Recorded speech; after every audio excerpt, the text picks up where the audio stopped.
CBS Radio Mystery Theater presents...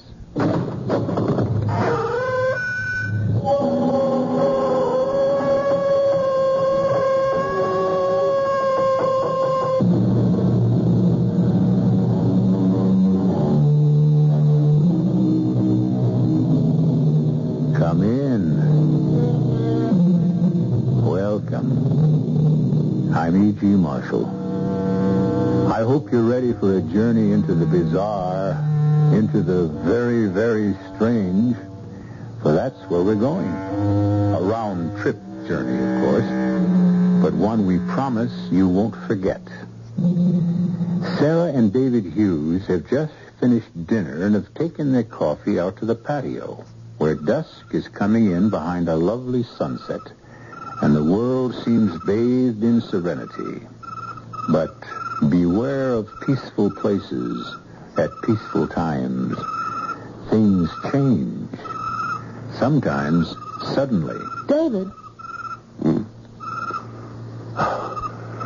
know, I was almost asleep. David, what is that up there? What's what? Up where?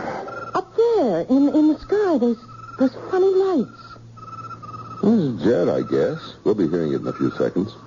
A jet making a circle of light? They don't come in from that direction. They're that fast either, David. It looks as if it's heading straight for us. Nonsense. Of course it isn't heading straight for us. David! A flying saucer. Oh, come off it, Sarah. An unidentified flying object. We actually saw it. Sarah, it was nothing of the sort. It was simply... Well, it was... Can you identify it? Well, no, not offhand. An unidentified flying object. David, we've made a sighting.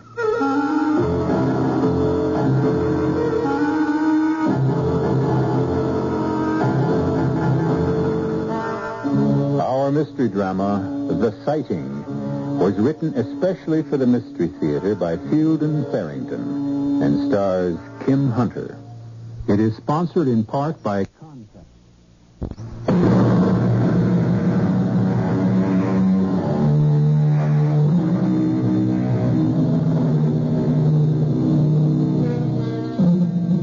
UFO sightings, although they are remarkable, are not uncommon. There have been, who's to say, thousands of them, maybe tens of thousands, if you include those that have gone unreported.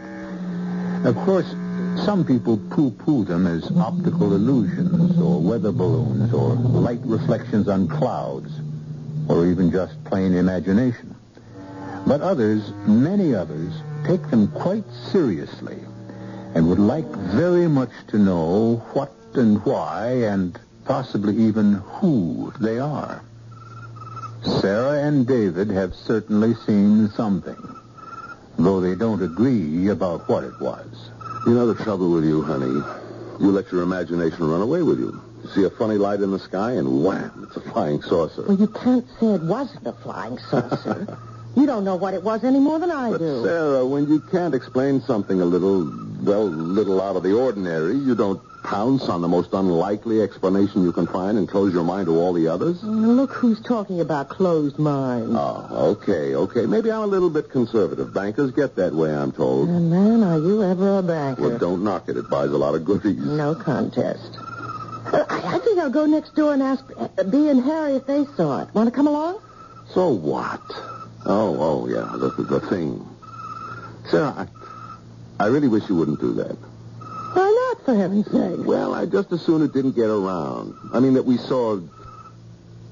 Well, the first vice president of a bank doesn't see flying saucers. He just doesn't, Sarah.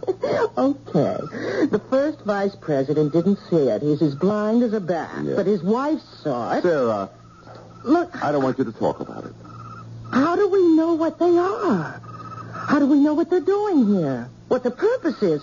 How can we be sure that they don't mean us some kind of harm, David? I think we ought to report it. No. You're not to say a word about this to anyone. Now, look, honey, old man Ellsworth is talking about retiring again, and this time J.D. thinks he means it. And if he does go, J.D. will almost certainly move up to chairman of the board, and that leaves the presidency open. I'm the first vice president. But can't you see, Sarah? Look, I think that's wonderful, David. You know I do, but I can't see what it has to do with... Well, I've just told you. I'll have to ask you to take my word for it. I want you to promise not to say a word about this thing we saw, not to anybody.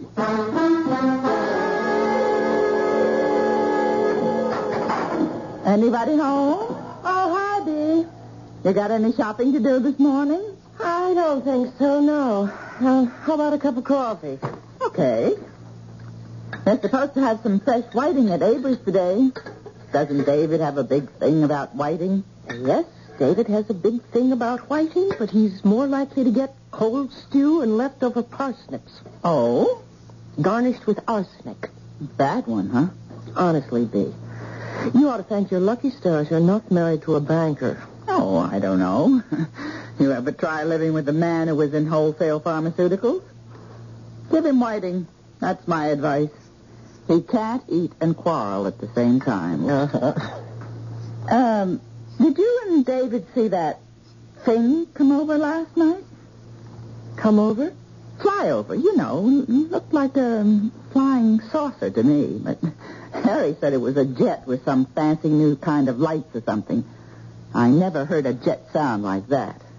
Oh, no, I guess we must have missed it. Why, doesn't Harry believe in flying saucers? Wouldn't believe in one if it landed smack on top of him. They still playing bridge tonight? As far as I know, it's your house. Want me to bring anything? Money. It's our turn to win. You want me to get some whiting for you if Avery has it? Oh, would you mind? I'm not much in the mood. Sure, I'll bring it over later. I'll tell you one thing.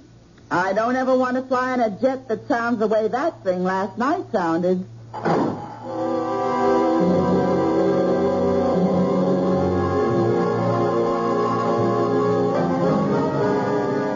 Good morning, David. Oh, morning, J.D. You busy right now? Nothing top priority, no. Well, come on into my office. I've got some news for you. Sure thing. You, read this thing this morning? Oh, Times. I glanced through it before I left the house. A couple of people out your way claim they saw a flying saucer. Oh, I read that, yes. One of the fellows belongs to my club, as a matter of fact. I wouldn't want to be in his shoes next time he goes into that locker room. You know, I don't understand people. I just can't figure them out. Fella sees something up there he never saw before, and he goes running around like a chicken with its head off, yelling, "Flying saucer!" Well, do you think he is some kind of aeronautics expert or something?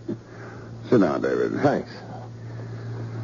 What would you say if I told you old Ellsworth finally made up his mind? Well, I'd say congratulations, J.D.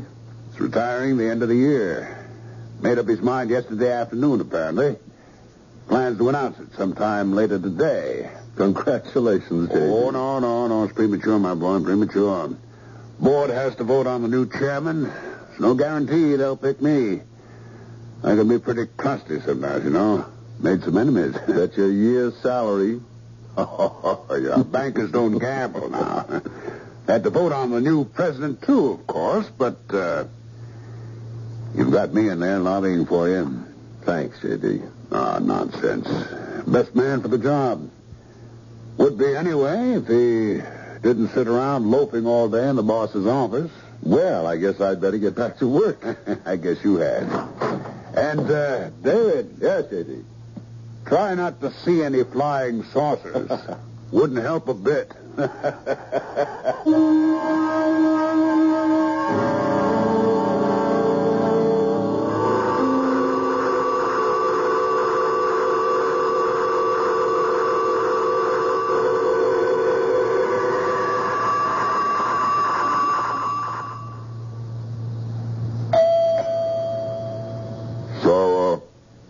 Sarah Hughes.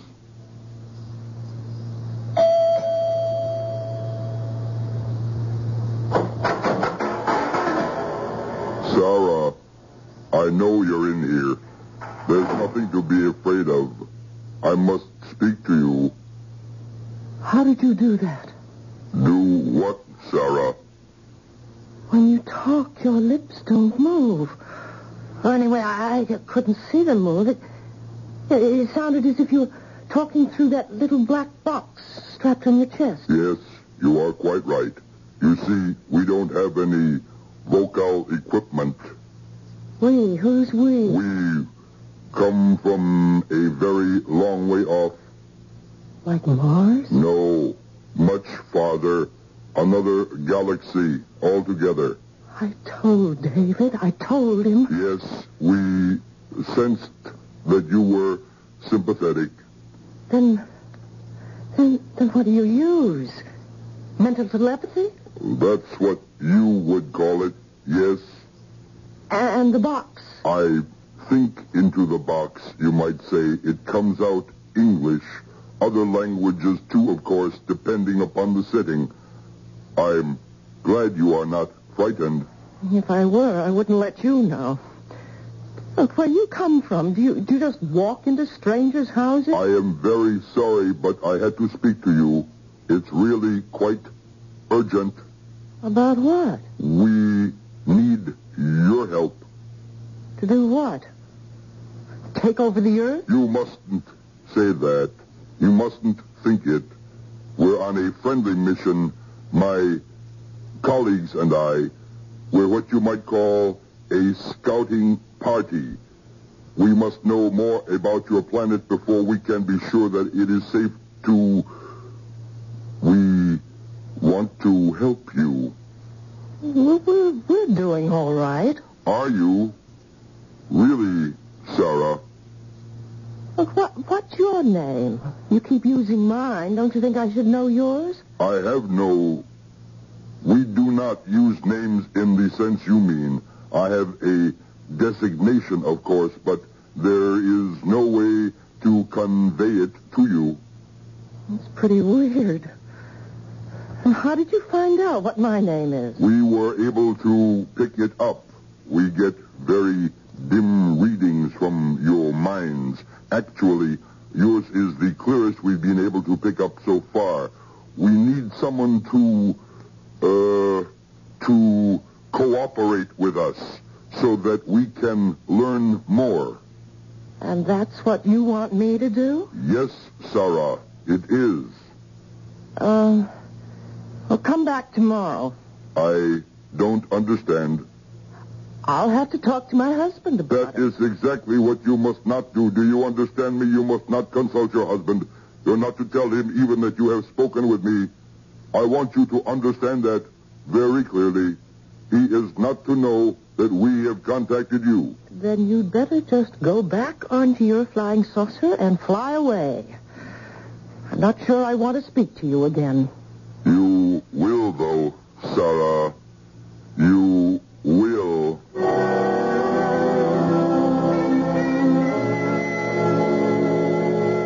You don't believe me, do you?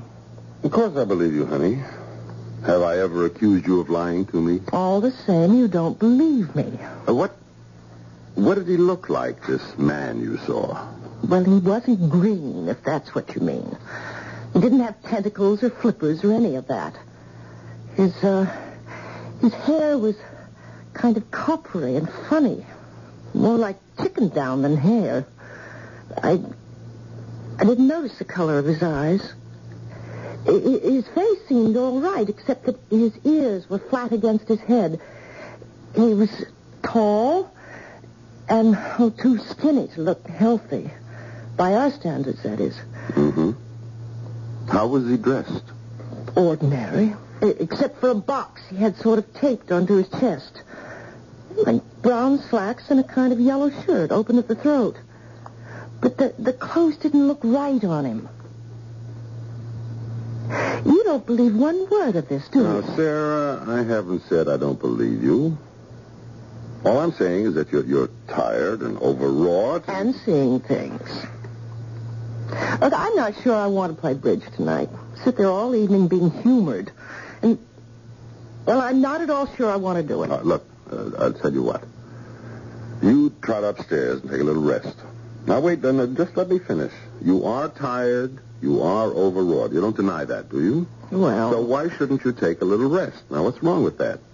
And when you get up, if you don't feel like playing bridge, we won't play bridge, okay? Doesn't that sound fair enough? Well, all right. Fine. Right now. You close the bedroom door and see if you can't actually sleep. Will you do that for me? Okay. But if I did see that man and talk to him. I really did. The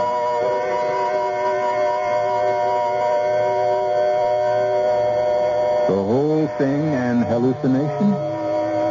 Let's not be too sure it wasn't just because we heard it ourselves. After all, we were primarily interested in what Sarah heard, weren't we? Or thought she heard. Let's not rule out the possibility that we were hallucinating along with her. Perhaps we'll learn the truth about that when I return shortly with Act 2.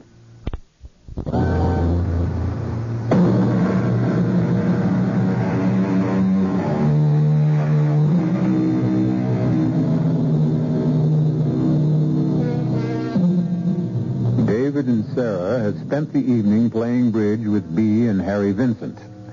But their minds haven't been on the game. Sarah's is more on the events of the day just ending. How often do you speak with a man from outer space? Now the game and the evening have finally come to an end. David, my friend, we ought to do this more often. Yeah. You owe us, you can check my arithmetic if you want to. You owe us $3.76. With the cards you two held, how could you lose? Oh, come on, don't grouse, David. About 10 more nights like this, and maybe we could get even. Oh, it was all my fault. I told you I didn't feel like playing bridge tonight, Dave. Oh, forget it. You were no worse than I was. Well, after all, it's only a game. Yeah, said he, tucking away his winnings. I wonder if I drank $3.76 worth of beer. Well, there's more out in the kitchen. Come on out. Maybe you can break even. Now, what are those two cooking up? Oh, I don't know. Is the fight still going on? With you and David, I mean? Left over from last night. You haven't been acting like yourselves at all tonight, either of you. Oh, it's one of those things. I guess it happens to everybody. David, don't you think we ought to go now? You have to work tomorrow. Okay, honey. He's a good man, you're David. You don't have to worry about that.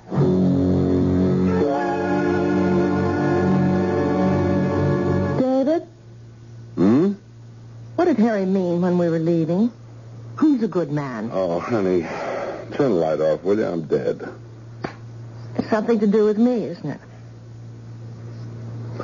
Okay, you'll have to know anyway. I asked Harry for the name of a good psychiatrist. A psychiatrist? Yes, earlier. I called the doctor before we left, too. Told him it was an emergency. I got an appointment for you for tomorrow morning. But it is an emergency. You don't realize how... I knew you were going to be angry. Sarah? I'm not angry. If he's any good, maybe he'll be able to convince you I'm not seeing things.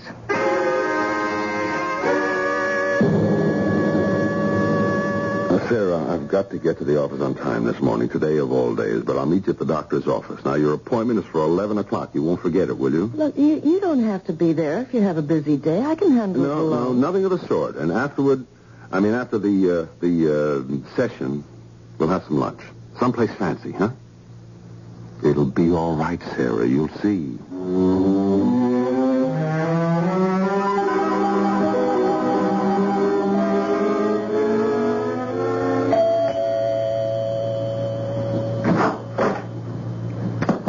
It's you again. Sarah, I must speak to you. Do you know that you may very well be nothing but a figment of my imagination? I think that you are tired.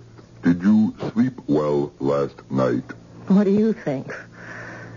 And wouldn't a figment of my imagination at least move his lips a little when he talks? I can see that you are very sleepy. Oh, yes, very sleepy. Look, I didn't ask you in. You are almost too sleepy to stand, aren't you? Here.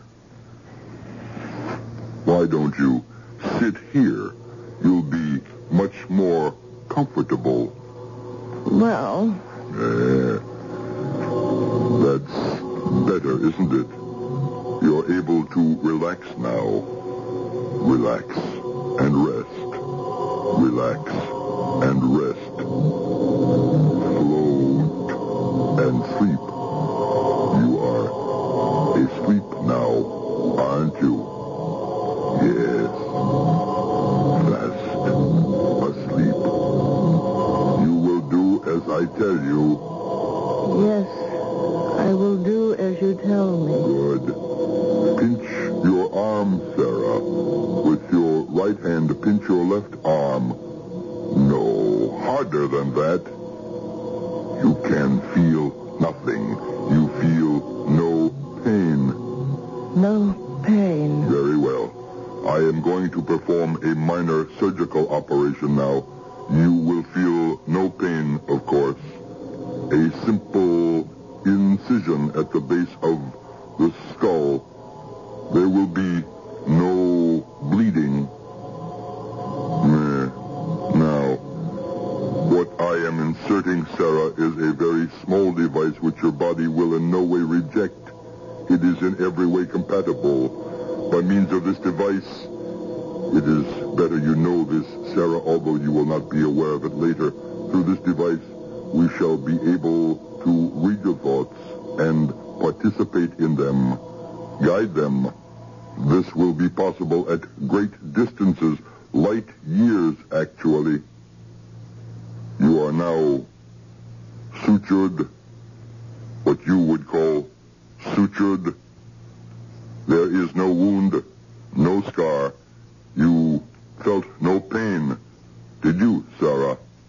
No pain. And yet your own doctors would find this type of surgery very difficult, if indeed at all possible to perform. Now, do you know what I have just done? Yes. Tell me. You've planted a device at the base of my skull so that you can read my thoughts and guide them. Yes. You must listen carefully to what I tell you now. Do you understand, Sarah? I must listen carefully. You will emerge from your hypnotic state when you hear the sound of my vehicle leaving. Is that clear? Yes. When I hear your spaceship fly away. You will not remember having seen me today at all. Please repeat that for me. I will not remember having seen you at all today. And all you will remember about my visit yesterday is that you made it up as a joke. It did not really happen. I didn't see you yesterday. It was a joke I made up. Very well. When I leave the room, you will fall into a deep sleep. When you hear our vehicle moving away, you will awaken feeling as though you have a long, healing night's rest. Is all that clear? It's all clear.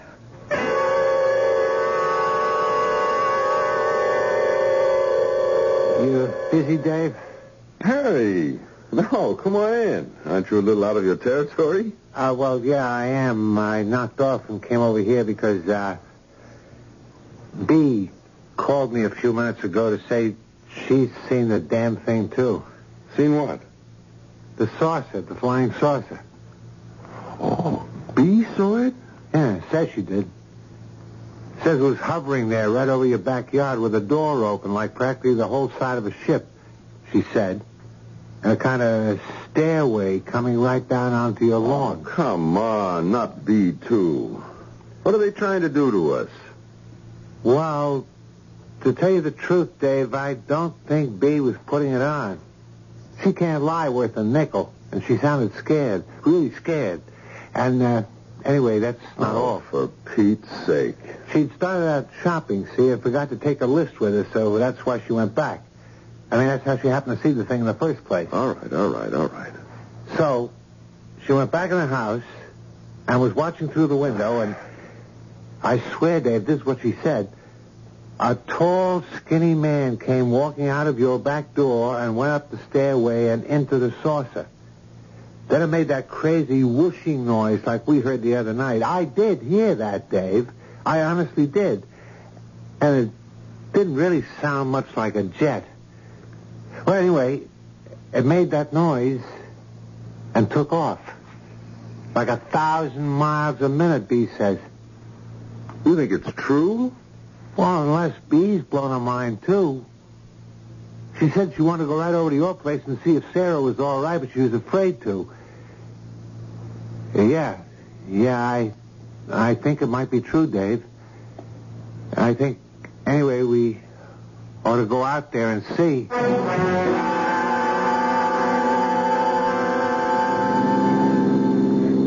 Oh, there's Bee. She must have been waiting at our front door. You'd never get here, you two. Is Sarah all right, Bee? I haven't seen her. I can't help it. I was scared. You didn't see that awful-looking thing just hanging up there over your backyard, or the weirdo that came out of your house. Can we go in now? I don't mind as long as I'm with you. Yeah, okay. I don't suppose one of them's still in there. I mean, since the thing took off. It wouldn't go away and leave one of them behind, would it? I'm still not ready to believe You'd it. believe it if you'd seen it. Sarah? Yes, David? Oh, I thought you were going to meet me at the doctor's office. Well, what's this, a delegation? Are you all right, Sarah? Why wouldn't I be all right? Sarah, did anything happen this morning? Not a thing. Not unless you count me falling asleep, sitting bolt upright in a straight kitchen chair. I really must have been dead on my feet. The man from the flying saucer didn't show up? Oh, come on. Don't you think we've had about enough of that nonsense? Nonsense. Sarah, I saw him. I saw him come walking right out your back door, plain as day, and get into his saucer and go. I saw that, Sarah. I really did. Oh, please, let's not anymore. So I made up a silly story. Now, I'm sorry I did. I never dreamed you'd all take me so seriously. Now, wait a minute. There's something wrong here. You were taking it seriously enough last night. Now, don't try to tell me you weren't. It was just a joke, David. Joke? I wish you could all see yourselves. You look as if you'd just come in from a funeral or something. Sarah, if it was just a joke, why didn't you say so when I told you about the psychiatrist? Oh, I'm all mixed up. I swear I saw a tall, skinny man with funny hair get into a flying saucer and fly away. If it was just a joke you made up, Sarah, maybe I'm the one who needs a psychiatrist, because I saw that. I know I did. All right. Sarah's going to keep her appointment, aren't you, Sarah? I don't see any point, David. You'd just be throwing your money away. Well, still, if I ask you to, you will, won't you? Well, if you want me to, why not? I can't see what good it's going to do, but I guess it can't do any harm. No, Sarah. What? What? I didn't say anything. You are not to see the psychiatrist. Is that clear, Sarah? You will not see the psychiatrist. Who said that? What? Nobody said anything. Didn't you hear it? B. I didn't hear anything. You will do as you are told.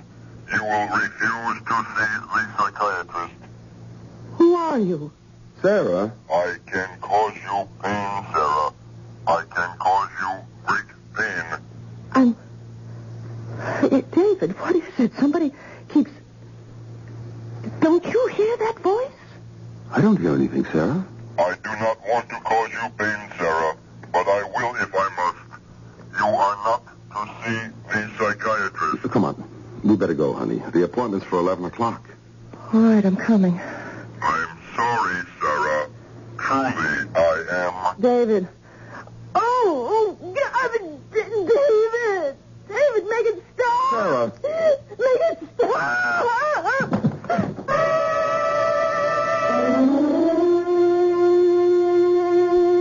I hope you didn't feel the pain along with Sarah. It would have convinced you, of course, as I'm sure it has convinced the people in our story, that the man from outer space is real and not altogether friendly. If there is any doubt lingering in your mind, however, I believe it will be dispelled when I return shortly with Act 3. This is WBBM Chicago, News Radio 78.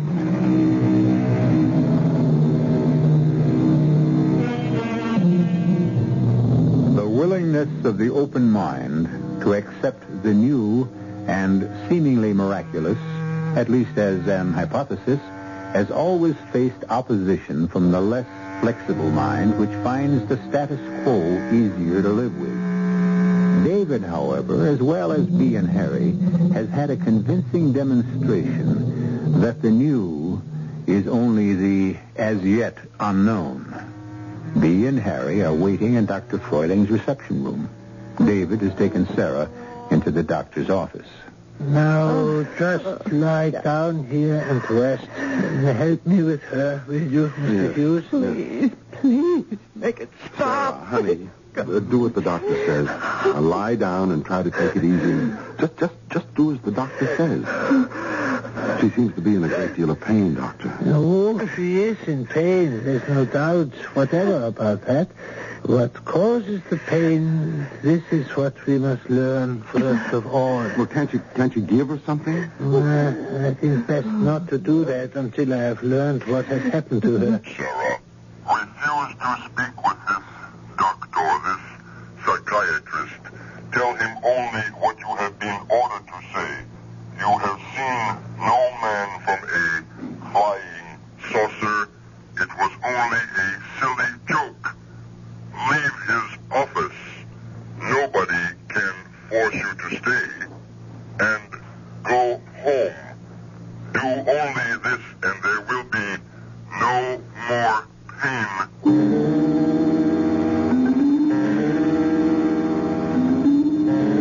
You are asleep now, Sarah. You are in a deep, restful sleep. You are resting in a quiet, lovely place where there is no pain. No pain, only rest. You will not sleep. You are uncomfortable. There's no severe pain now, but you know there will be if you listen to this man. Now, Sarah, I want you to tell me exactly what happened this morning before David came back from his office.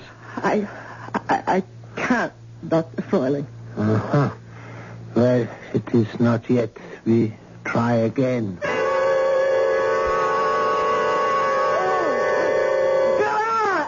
Froiling, if it's going to keep on like this, I think we'd better just quit. Stop it! Stop it! Stop it! We are on the right track. He was there this morning. She told me that much before he got through to her again. We are going to win, Mr. Hughes. Well, win or lose, what's going to be left of Sarah? All of her, Mr. Hughes. More than there is of her now. Sarah, shall we try again? I can't, Dr. Froiling. You won't let me. You don't know how it hurts. It's no good, Sarah. You know it is no good. Now, try to relax and clear your mind of everything but what I say to you. I'll try. Sarah, what did the man do when he came to see you this morning? He said he asked me... Oh, no! No, Doctor. He asked me to help him. Stop it! Stop it, please! Sarah, you are under my control, not his. Pain will never stop until you do as I say. You must do as I tell you. Bear it, Sarah. You can bear it if you try. Help me, and it will all be finished sooner than you think. How did he want you to help him? It will be worse. The pain will be worse. He wanted me to...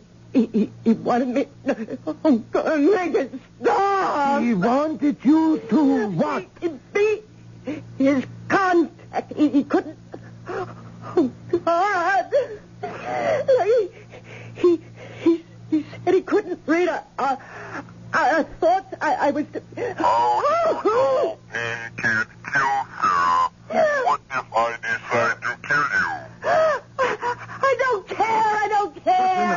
Freiling, that's enough. You were to what, Sarah? What did he want you to do?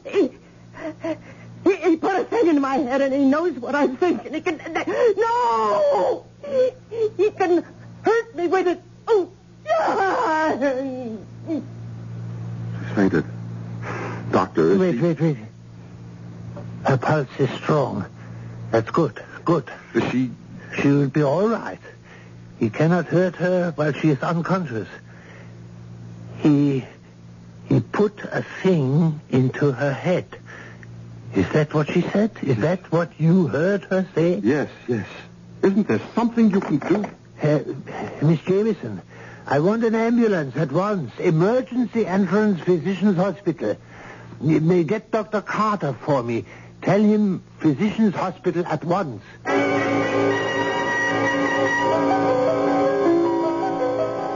It was good of you to come, Dr. Carter. Yes. What have we got?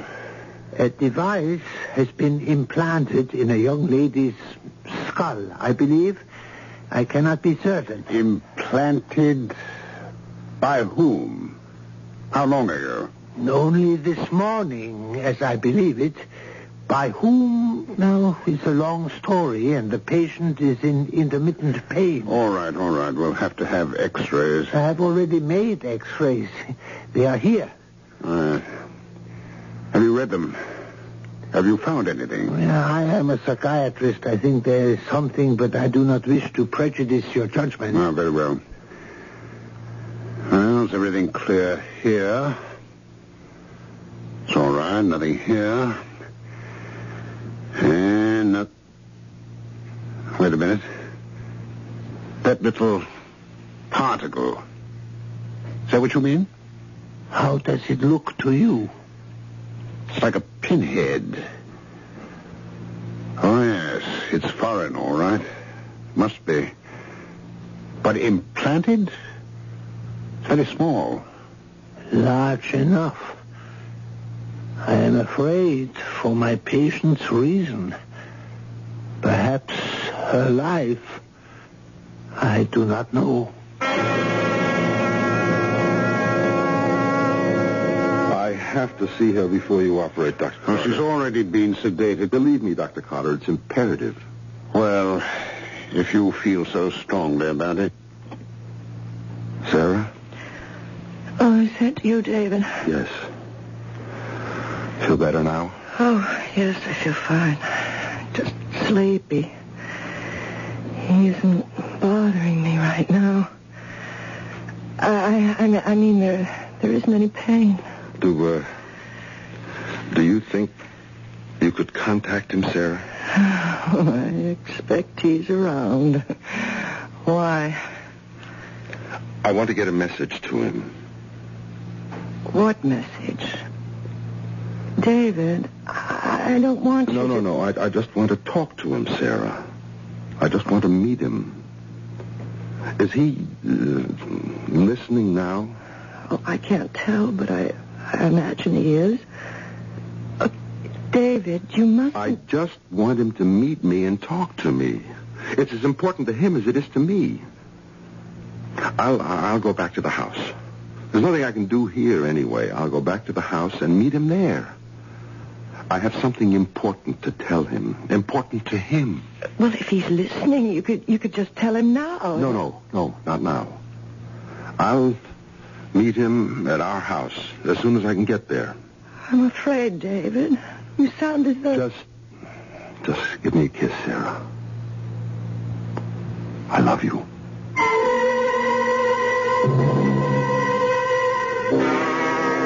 I have taken more trouble than you realize, Mr. Hughes, to meet you here. What is it you wish to tell me? I have a proposition for you. I am willing to listen for a short time, though. The surgery is about to begin. You aren't going to interfere, are you? Your wife is a danger to us. I am sure you can understand that. We're reluctant to take a life, of course, but our mission is of greater importance. Listen. Now, just listen. Why does it have to be Sarah? What's the matter with me? What do you mean? I mean, put your gadget, whatever it is, in me. Why couldn't you do that? I'd cooperate, don't you see? You wouldn't have any of this resistance you get from Sarah. Why? Why would you turn against your own people to help us? Aliens, as you call us. Why would you be willing to do that? Willing? I'd be doing it to save Sarah's life. Wouldn't you do as much for your wife? We do not have wives. Oh. Well, my wife is very dear to me. There's nothing, I guess, that I wouldn't do for her. So you see... Be quiet. What? Please, do not speak. I am in communication with my colleagues. Oh. Tell them... Be quiet. Oh, God, please. All right. You'll do it? No. We have decided against using you. Huh? We have learned a great deal from you. This love is your word. This is an unfamiliar factor. This love must be taken into consideration. We are not sure that anyone so afflicted would be sufficiently stable for our purposes. And what about Sarah? It is a risk to release her, of course, for we cannot erase her memory, but we have taken greater risks. Then you won't interfere with the operation? Not interfere. No, not the way you mean. We shall help. Your surgeon will need our help. Oh, thank God. How is she, Doctor? Fine. I have never seen anything like it. Would you ask her yourself? Sarah? Oh, David, I feel so much better. I feel perfectly well, as if nothing ever happened. Thank God for that. I have never seen such surgery. A motion picture at fast speed. His hands moved so quickly, I would never have believed it. And did you see him? The man from the saucer? Yes, honey. He's real. You'll be glad to know that. Oh, I do. Believe me, I know. Is she really all right, Dr. Furling? Quite, yes. She is free now. Yes, I'm free. But I don't think they've finished. They're too strong. We're too vulnerable. I'm safe, yes, for the time being at least, but I don't know if the world will ever be really safe again. Maybe it will. They've discovered a new factor. Maybe it's stronger than they are.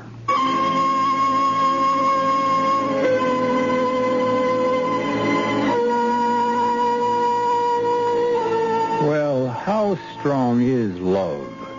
The new factor on this old earth of ours. Stronger than hatred?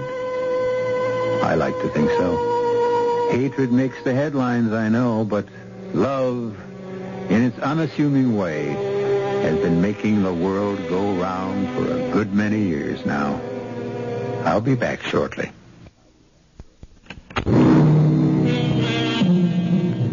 David is president of his bank now, and doing a very good job of it, too.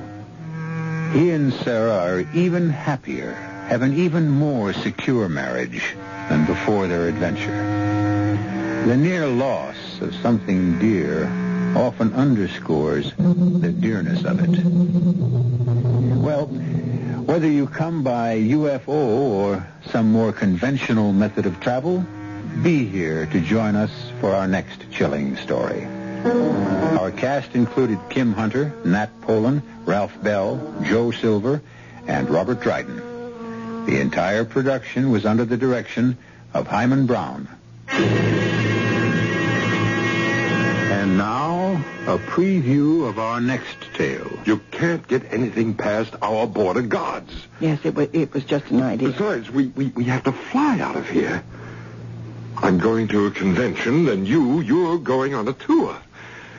Now, let me apply some scientific thinking to this. How can I get that platinum out? Oh, no. No, I don't believe it. You don't believe what? What just flashed in my brain? It's so simple, so ridiculously easy. And it's absolutely foolproof. What is? This plan, this idea. Tell me. No, darling. You're too important. Well, if I'm so important, shouldn't I know? No. This is E.G. Marshall inviting you to return to our Mystery Theater for another adventure in the macabre. Until next time, pleasant dreams.